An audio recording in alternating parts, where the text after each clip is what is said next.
জলপাইগুড়িতে নাবালিকা গণধর্ষণ করে খুনের ঘটনায় ৫ বছর পর মিলল সুবিচার। এই ঘটনার সঙ্গে যুক্ত ৩ জনকে ফাঁসির নির্দেশ দিল জলপাইগুড়ির বিশেষ পক্সো আদালত। বৃহস্পতিবার বিচারক এই রায় ঘোষণা করায় খুশি নাবালিকা ছাত্রীর পরিবার। ঘটনা গত ২০২০ সালের ১০ই আগস্টের। জলপাইগুড়ির রাজগঞ্জ ব্লকের এক নাবালিকা স্কুল ছাত্রী রহস্যজনকভাবে নিখোঁজ হয়ে যায়। ১১ই আগস্ট থানায় নিখোঁজ ডায়েরি করেন তার পরিবারের লোকজন। তদন্তে নেমে ছাত্রের বাড়ি থেকে বেশ কিছুটা দূরে একটি সেপটিক ট্যাঙ্ক থেকে কিশোরীর পচা গলা দেহ উদ্ধার করে পুলিশ। পরিবারের লোকজনের অভিযোগের ভিত্তিতে তদন্ত শুরু হয়। ঘটনায় যুক্ত থাকার অভিযোগে ৩ জনকে গ্রেফতার করে পুলিশ। তারা সকলেই নাবালিকার পূর্ব পরিচিত।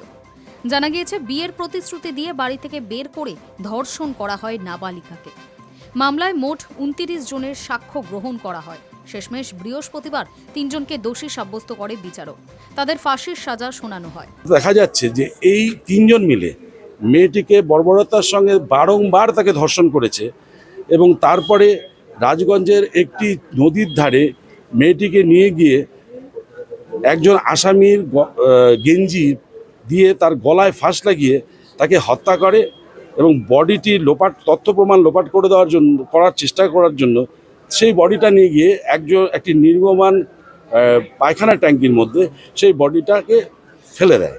মহামান্য আদালত আজকে এই ৩ জন আসামিকেই ফাঁসির সাজা ঘোষণা করেছেন। এটা জলপাইগুড়ি। ঘটনার ৫ বছর পর সুবিচার পেয়ে খুশি নাবালিকার পরিবার। প্রসঙ্গত, সম্প্রতি কুলতলি, জয়নগর সহ বেশ কয়েকটি ধর্ষণ ও খুনের ঘটনায় ফাঁসির সাজা শুনিয়েছে আদালত। Hi news network.